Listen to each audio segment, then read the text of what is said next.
विज्ञान का जनक कहा जाता है चार्ल्स बेबेज। कंप्यूटर का यांत्रिक और विद्युत इलेक्ट्रॉनिक्स भाग कहलाता है हार्डवेयर। सबसे पहला मैक्रो कंप्यूटर है अल्टेयर 8800। बेसिक कंप्यूटर भाषा आई। चतुर्थ पीढ़ी में कंप्यूटर हेतु आवश्यक ऐसी चिप सामान्यतः होते हैं सिलिकॉन से निर्मित। कौन सा कंप्यूटर सर्वाधिक शक्तिशाली है? Super computer. डिजिटल कंप्यूटर किस सिद्धांत पर आधारित है? गणना। कौन सी कंप्यूटर भाषा नहीं है? लोटस। कोबल की भाषा किसके लिए उपयुक्त है? व्यावसायिक कार्य। फोर्ट्रेन किस क्षेत्र में उपयोगी है? विज्ञान। एक बाइट कितने बिट होते हैं? 8। कंप्यूटर की मेमोरी में कौन सी चिप्स होते हैं? रैम, आरसीएम, रोम सभी। लाइन प्रिंटर की गति की इकाई है लाइन प्रिंट प्रति मिनट। इंटीग्रेटेड सर्किट चिप पर किसकी परत होती है? सिलिकॉन की। इंटीग्रेटेड सर्किट चिप का विकास किसने किया था? जीएस किल्वी ने। कंप्यूटर अशुद्धि को कहते हैं बग। अबाकस का आविष्कार हुआ था चीन में। सबसे पहला स्टोर्ड प्रोग्राम कंप्यूटर था इडसैक। सबसे पहला इलेक्ट्रॉनिक डिजिटल कंप्यूटर था एबीसी। आईबीएम पीसी कब विकसित हुआ था? 1981। कंप्यूटर के मस्तिष्क को कहते हैं सीपीयू। मेमोरी शब्द किससे संबंधित है? स्टोरेज से। विश्व में सर्वाधिक कंप्यूटरों वाला देश है संयुक्त राज्य अमेरिका। नासा द्वारा विकसित सर्वाधिक तेज सुपर कंप्यूटर है कोलंबिया। कंप्यूटर साक्षरता दिवस कब मनाया जाता है? 2 दिसंबर। ईमेल का पितामह किसे माना जाता है? डेहाम बलिंगस। सीपीयू का विस्तारित रूप है सेंट्रल प्रोसेसिंग यूनिट। डब्ल्यूडब्ल्यूडब्ल्यू का विस्तारित रूप है वर्ल्ड वाइड वेब। पहला कंप्यूटर भारत में कब और कहाँ लगाया गया था? आईएसओ कोलकाता 1955। विश्व का प्रथम इलेक्ट्रॉनिक डिजिटल कंप्यूटर है एनियक। भारत में निर्मित पहला कंप्यूटर है सिद्धार्थ। भारत में सबसे पहले सेलुलर फोन सेवा शुरू हुई थी अगस्त 1995। सिम कार्ड का विस्तारित रूप है सब्सक्राइबर आइडेंटिटी मॉड्यूल। विश्व की सबसे बड़ी मोबाइल कंपनी है नोकिया। कंप्यूटर में परिकलन कहाँ संपन्न होता है? सीपीयू। प्रथम कंप्यूटर नियंत्रण रोबोट कब बनाया गया था? 1960 में। विशद रूप से ब्रह्मांड का अध्ययन कहलाता है ब्रह्मांड विज्ञान। घूर्णन और परिभ्रमण में लगभग समान समय लेने वाला आकाशीय पिंड है चंद्रमा। कौन सा तारा पृथ्वी के सर्वाधिक समीप है? Proxima Centauri. ब्रह्मांड में विस्फोटी तारा कहलाता है अभिनव तारा। हमारे अंतरिक्ष में कितने तारामंडल है? 89। हमारी आकाशगंगा की आकृति है स्पाइरल। हमारी आकाशगंगा के केंद्र की परिक्रमा करने में सूर्य को समय लगता है 25 करोड़ वर्ष। ध्रुव तारे की दिशा किस ओर रहते हैं? उत्तर। तारे का रंग सूचक है उसके ताप का। वर्तमान आकलन के अनुसार ब्रह्मांड की आयु है 13 बिलियन वर्ष। एक कृत्रिम उपग्रह में विद्युत ऊर्जा का स्रोत क्या कहलाता है? सौर सेल। दुग्ध मेखला है एक मंदाकिनी। शीघ्रता से घूमने वाले तारे जो उच्च रेडियो तरंगें छोड़ते हैं कहलाते हैं पल्सर। शनि सूर्य के चारों ओर एक चक्कर लगाने में लेता है 29.5 वर्ष। इवनिंग स्टार किस ग्रह को कहते हैं? शुक्र या वीनस। पृथ्वी के चारों ओर गैसों के समूह को क्या कहते हैं? वायुमंडल।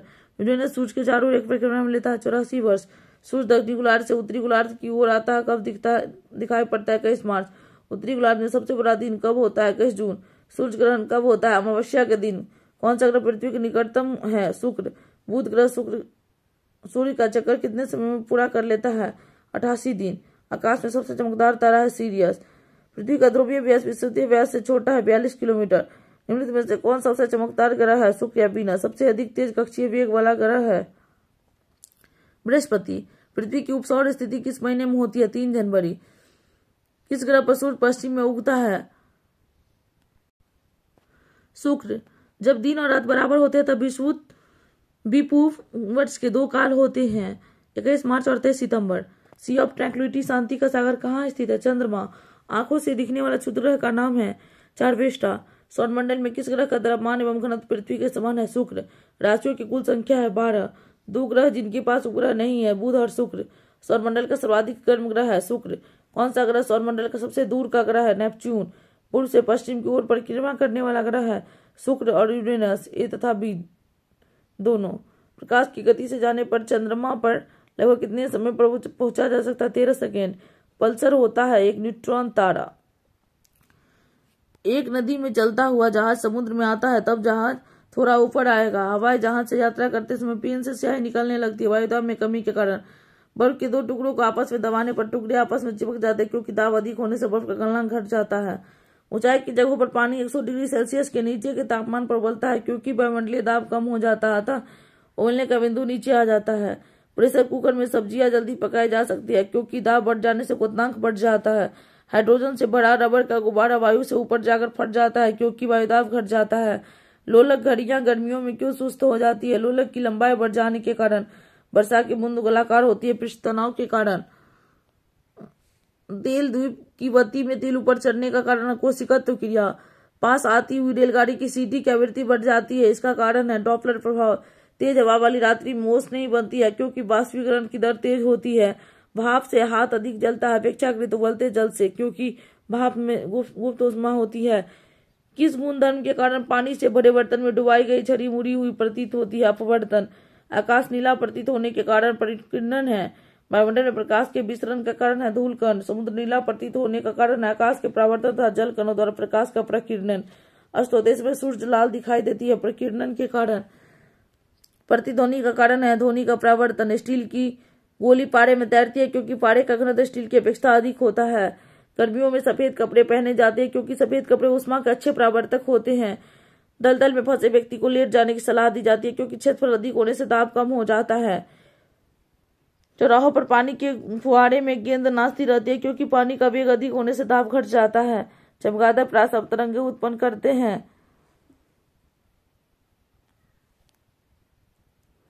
चमगादड़ अंधेरे में उड़ते हैं क्योंकि चमगादड़ प्रासव तरंगे उत्पन्न करते हैं। बांध के नीचे की दीवारें मोटी बनाई जाती है क्योंकि गहराई बढ़ने के साथ द्रव का दाब बढ़ता है। वस्तु की मात्रा बदलने पर परिवर्तित रहेगा घनत्व। यदि सरल लोलों की लंबाई 4% बढ़ा दी जाए तो उसका आवर्तकाल 2% बढ़ जाएगा। जब कोई वस्तु ऊपर से गिराई जाती है तो उसका भार परिवर्तनशील रहता है।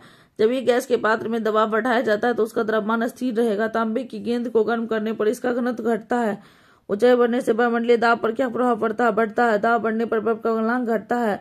द्रव का घनत्व अधिक होने पर पृष्ठ तनाव बढ़ जाता है। दाब बढ़ने पर द्रव की श्यानता घटती है। दाब बढ़ने पर द्रव की श्यानता बढ़ती है।